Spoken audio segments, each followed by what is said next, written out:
Bonsoir mon ami. Ismaël et moi, Claudine, espérons te retrouver en bonne santé ce soir.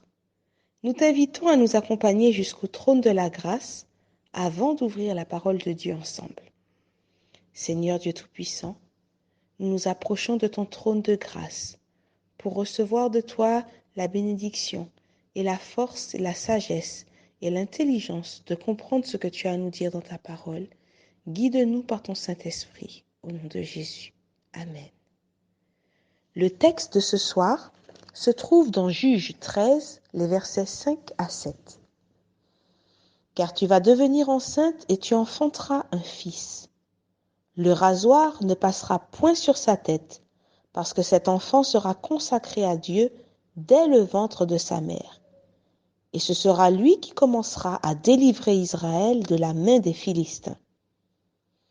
La femme alla dire à son mari: un homme de Dieu est venu vers moi et il avait l'aspect d'un ange de Dieu, un aspect redoutable. Je ne lui ai pas demandé d'où il était et il ne m'a pas fait connaître son nom. Mais il m'a dit: tu vas devenir enceinte et tu enfanteras un fils, et maintenant ne bois ni vin ni liqueur forte, et ne mange rien d'impur parce que cet enfant sera consacré à Dieu dès le ventre de sa mère jusqu'au jour de sa mort. Hier, nous avons vu comment la femme de Manoach a reçu la visite surnaturelle d'un ange de l'Éternel. Celui-ci lui a annoncé une prochaine grossesse et lui a donné plusieurs conseils pour se préparer à accueillir son enfant. Ce soir, nous poursuivons la lecture de ce texte et nous constatons que l'ange lui fait encore d'autres recommandations, cette fois pour le moment où l'enfant serait venu au monde.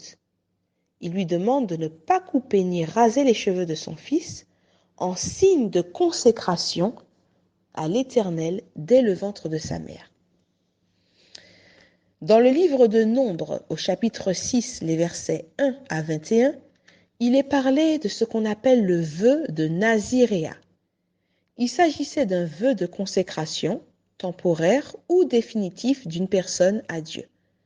Pendant toute la période de ce vœu, la personne qui s'engageait ne devait ni se couper les cheveux, ni consommer du produit de la vigne, que ce soit les pépins de raisin ou la peau du raisin.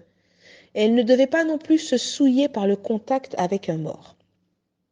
Il s'agissait là d'une consécration totale à Dieu. L'enfant de Manoach et de sa femme serait un cas spécifique puisqu'il serait consacré à Dieu durant toute sa vie et ce, dès le ventre de sa mère. Ce passage de la Bible vient réaffirmer la responsabilité qu'ont les parents devant Dieu de considérer avec attention les influences qu'ils transmettent à leurs enfants dès la période prénatale, comme nous l'avons vu hier, mais aussi les principes qu'ils leur inculquent par les habitudes qu'ils contractent. Et cela dès leur naissance. L'éducation d'un enfant, sa consécration au Seigneur, devrait être un projet réfléchi avant même la naissance de l'enfant et devrait commencer dès les premiers instants de sa vie, en commençant par l'exemple des parents.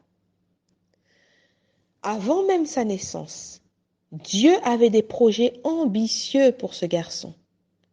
De même, mon ami, Dieu a de grands projets pour ta vie, des projets de paix et non de malheur, afin de te donner un avenir et de l'espérance.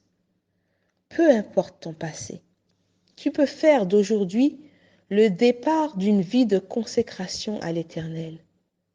Pour cela, Dieu t'invite à délaisser les habitudes nuisibles que tu as pu contracter en cours de route.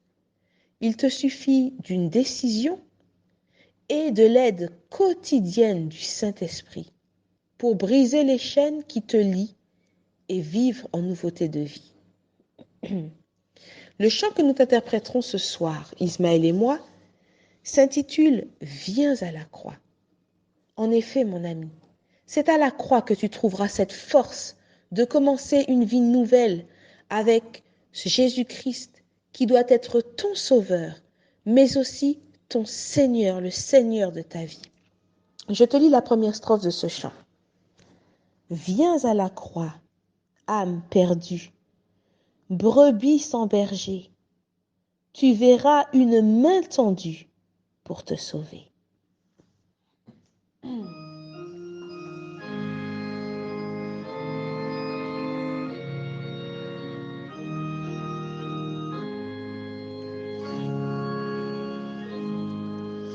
Viens à la croix, âme perdue, brebis sans berger, tu verras une main tendue pour te sauver. Viens à la croix, âme souillée, pécheur repentant, là tu seras purifié en un instant. Viens à la croix, âme chargée de pesants fardeaux, là tu trouveras soulagé le vrai repos. Viens à la croix, âme affaiblie, chrétien chancelant, là se trouve force, énergie, recours puissant. Viens à la croix, âme assiégée par le tentateur, là ta victoire est assurée dans le Seigneur. Dans tes soucis, tes deuils, tes larmes, entends cette voix qui te dit viens dans tes alarmes, viens à la croix. Que l'Éternel te donne la justification et la sanctification par le sang de Jésus, afin que tu sois trouvé par lui irréprochable lorsqu'il paraîtra dans sa gloire. Bonne soirée, mon ami.